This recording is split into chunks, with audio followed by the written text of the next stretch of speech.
Okay, so this is Kyle Conley. This is for secondary music pedagogy at Tarleton State University. This is a video on how to teach young students rhythm. Now, as you guys know, I am visually impaired here, so please don't judge my camera angle if it's not that great. Okay? All right, so let's go ahead and get started. Little background on myself. I student taught 3.5 years ago in the fall of 2012. Since then, I've had some private students, but I don't have a classroom on my own. I've been subbing in classrooms for 2 years, some of them music, some of them not music. Okay, so I really haven't been able to apply what I would like to into a classroom setting yet. So the first thing I would do when I am teaching a young student, whether it's one of my private students or in a classroom, I want to find out from them, what do you know? What can you tell me about rhythm? Can you tell me what a quarter note is? Can you tell me what a half note is? Can you tell me what an eighth note is? Did you learn ta, ta, ti, ti, ta? Or note, eighth note? Okay? Things like that. Do you know what a half note is? How many beats is a quarter note, eighth note, half note, whole note, etc.? What can you tell me about these items? What can you tell me about the music staff? It's basic things that I want to know so that I know where to start them. Now, obviously, in a classroom setting, that's going to be a little bit easier than with a private student. Now, obviously, that there are exceptions to that rule. For example, if you have a private student who's 5 years old, they're not going to know what this stuff is. Okay? If you have a private student who's 13 years old, they're going to have a good understanding of what some of this material is, unless they have not played an instrument or sung before. Now, I specialize in voice, piano, and violin being the main area, but actually really all strings. That my goal is to be a middle school orchestra teacher here. So that's the first thing. The second thing, and obviously getting back to that for just a quick second here, in a public school setting or even a private school setting, my advice, look at your curriculum. Look at the state standards. What should these kids know before they come to you? Some schools will start band, orchestra, choir in 4th grade, 5th grade, 6th grade. I've even seen them start as late as 7th grade, which I think is really sad. But anyway, moving on. So once I find out what they know, I have a little rhythm sheet that I like to use that I've created. And really, it's also meant for note reading. Now, you can adapt this to whatever clef. What I've done is I've written it out for treble clef, and what I'm going to do is I'm going to attach this to this video on the discussion board for you to see it. So what I've done is I start off on the staff with all the notes going upwards and then back downwards. For example, so I start with quarter notes. E, F, G, A, B, C, D, E, F, E, D, C, B, A, G, F, E. Then 3/4 rests. And then I do eighth notes. And then I do half notes. And then I do whole notes. Same thing. And then I have a couple little songs that I've created, just cute little things. And then I do work with the scales. I use C and G major as my examples, since those are the first two on the piano, and those can easily be adapted to whatever you need. So anyway, moving on. I like to use my Essential Elements book. I am a string person. I don't know a lot about the band books, but I do know that they follow a similar method for teaching. So in the Essential Elements book for strings, it starts off with the quarter notes. So the first thing that I have my students do is I like to have my students practice just conducting in 4/4 time. And this is mostly for a classroom setting. So we get our conducting hands going. 1, 2, 3, 4. 1, 2, 3, 4. 1, 2, 3, 4, and so on. We do that several times. Then we tap the beat with our toes. I have them do a lot of toe tapping, and we do the same thing, except we don't conduct, we just tap and we count. 1, 2, 3, 4. 1, 2, 3, 4. 1, 2, 3, 4. 1, 2, 3, 4. Then by rote, I teach them the first exercise, which is all D's. So we say D, D, D, rest, D, D, D, rest, D, D, D, D, D, D, D, rest. And then I ask them, what's different in measure 3 from the other measures? And if they can tell me that there's no rest, then they're exactly correct. So then we play the exercise. D, D, D, rest. D, D, D, rest. D, D, D, D, D, D, D, rest. Depending on the confidence of your students, you can have them sing the notes before they play it. It helps to reinforce the rhythm, and it helps to reinforce the note. Then I tell them, okay, open up your book to page 4. Find the exercise number 2. That's exactly what you just played. And then I explain to them where those notes sit on the staff. So, for example, in the violin and viola, the D, for violins, the D is just below that bottom E on the treble clef. So it's, I like to call it the dangling D. For violas, it's in the 3rd space, and then for cello and bass, it's on the 3rd line. Then we do the same thing for the A's. Same exact procedure. And that type of thing continues on through the exercises until we get to 8 notes. Now, obviously, folks, you're not going to do that for every single exercise, because after that, it's going to get repetitive. So you don't need to do every single step of that procedure. Okay? And then obviously, like when they start getting into familiar songs, like in the Essential Notes book, you got Old MacDonald Had a Band, Jingle Bells, Twinkle Twinkle Little Star. They can figure out the rhythm themselves. We don't need to go through every single procedure in that case.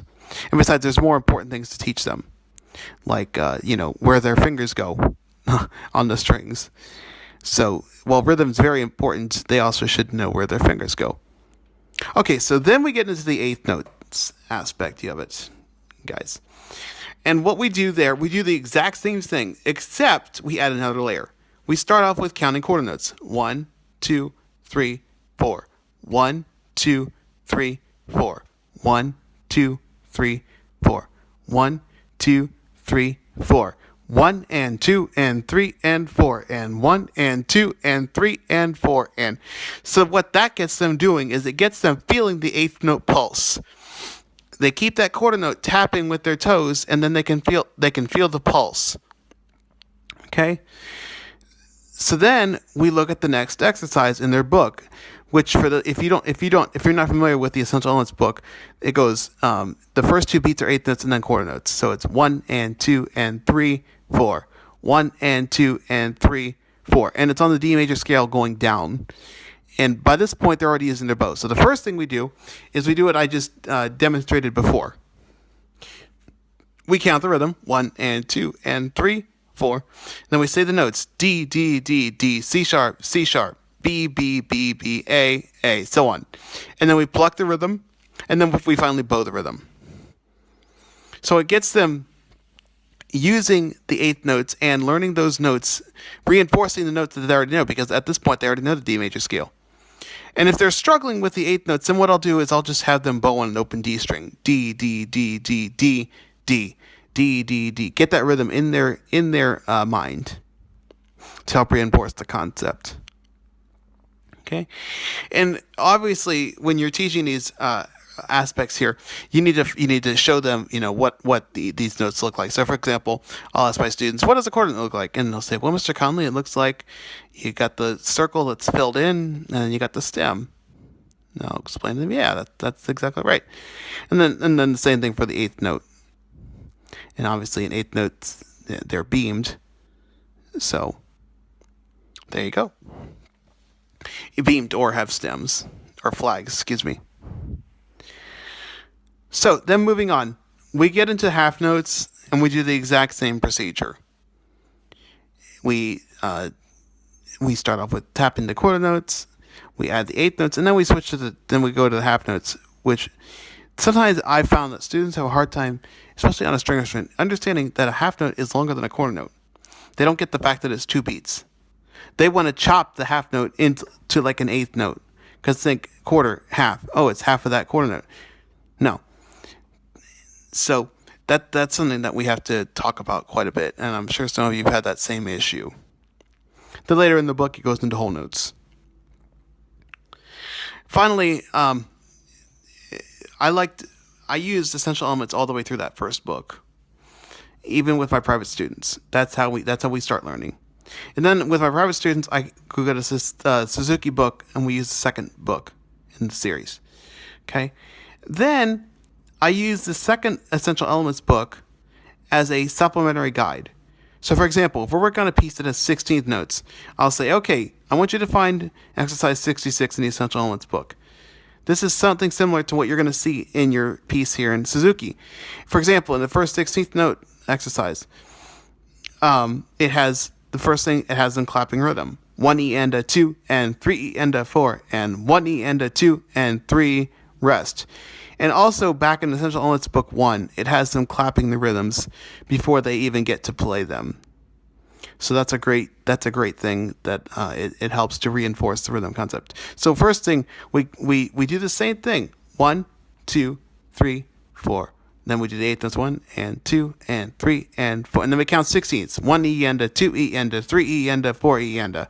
And then, I explained to them that the 16th note is either going to have 2 beams or 2 flags. So it looks kind of like an eighth note, but it has an extra beam or an extra flag that goes along with it. Okay? And then we play it. And in this case, it's D, E, F sharp. D, D, D, D, E, E, F, F, F, F, E, E, F, F, F, F, E, E, D, rest. D, D, D, D, E, E, F, F, F, F, E, E, F, F, F, F, E, E, D, rest. Now, before that even, and then we talk about dotted notes. I explained to them how a dot adds 1/2 of the note value to the previous. So, for example, if you got a dotted quarter note, you're going to add an eighth, and it makes it 1/2 beats. And then we do the D major scale with dotted quarter notes, followed by eighth notes. So we go D, D, E, E, F, F, G, G, A, B, B, C, C, D. Of course, the C is an F star C sharp, but you get the idea. And also, that's a great way to help with syncopation.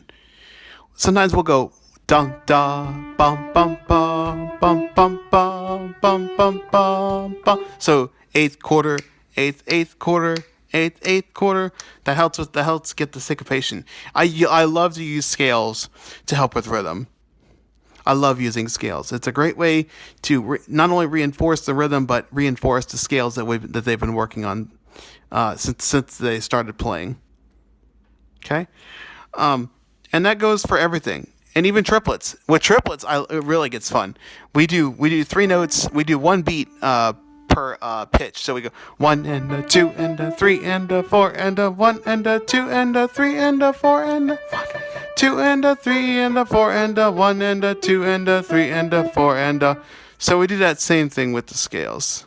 Okay, so that helps to reinforce the scales and the rhythm.